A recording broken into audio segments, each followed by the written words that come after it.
Good morning. This is Black Crow Walking, coming to you from Australia.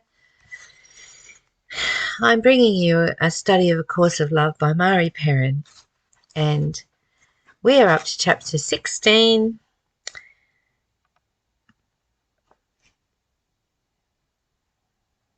Verse 19 I'm going to go from today. I may have read it yesterday, but let's read it again.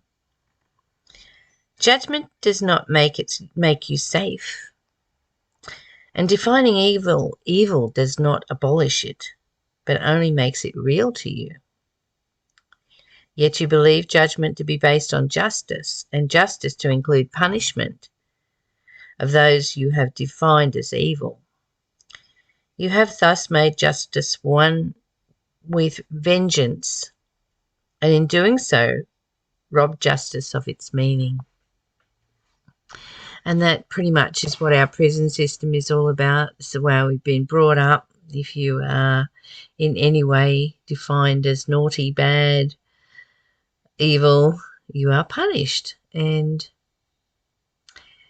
there's no rehabilitation in that, is there? There's no love. There's no way to find your way back to yourself. We need to stop that in order to have a healthy society. We need to teach.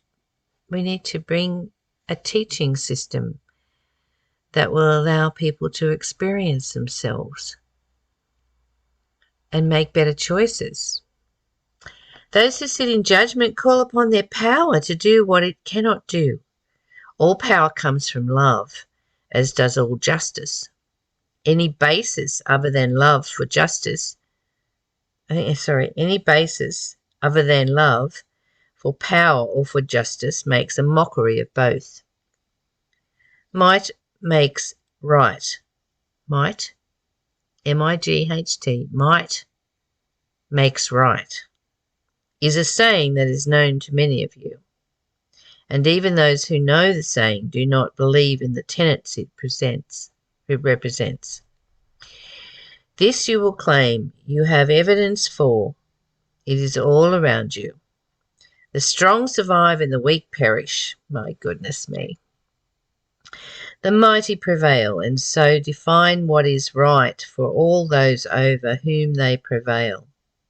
Those in power are those who make the laws, and those who have no power must obey them. How sad is that? Wow, power over and power under. Certainly makes for a disconnection, doesn't it? It makes people very unhappy because they buy into that story of power over and power under. They buy into the fact that they think someone is more powerful than them and that they have a right to tell them what to do. And this is not true. This is an illusion. It's based on fear, and we don't need to do that. And we also don't need to give away our power to others. And it's interesting, isn't it, when you say to a child, how are you? What have you been doing? Nothing. I don't know. Where's the power in that? So encourage your children to know who they are and to know what they want in life. Give them the choice. Show them how to choose. And yet you are as frightened of those who have no power as those who do. Why is that? Why are we frightened of people with power and frightened of those who don't have power? Criminals are feared and shunned, and yet they have no power, but that which they make for their own selves. You want to come only through legitimate channels and do not want those who have power to possess it through the same weapons or might that you claim make those in authority powerful.